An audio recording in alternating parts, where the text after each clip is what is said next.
Hey everyone, welcome to Tech Talk. If this is your first time here, welcome. If you're a returning viewer, thanks for coming back. So today I'm going to show you how easy it is to minimize all your open windows. So a lot of times when I'm at work and I'm working on somebody's computer, they'll have like 15, 20, 30 Excel spreadsheets open and they'll start just clicking minimize on all just like that. Well, there's a couple of ways to go about doing that when you're in Windows 10 or 11. The quickest way is this little secret button right down here. If you hover over to the right side, you see this little thing that says Show Desktop? Click it, and then there you go. They're gone. And then if you click it again, they're right back up again.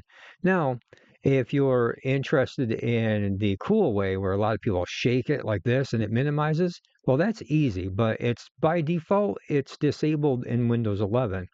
So what you would do is come on over here to Start, go to Settings, go to System, and then just scroll down until you see Multitasking. Click on that, and then you just toggle it right here.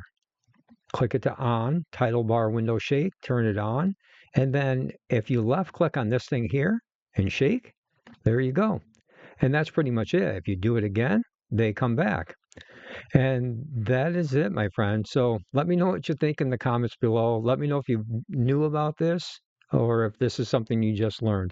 All right. And do me a favor, comment where you're from and where you're watching this from. All right. Well, I hope you have a great day and happy holidays coming up. All right. Thanks for watching.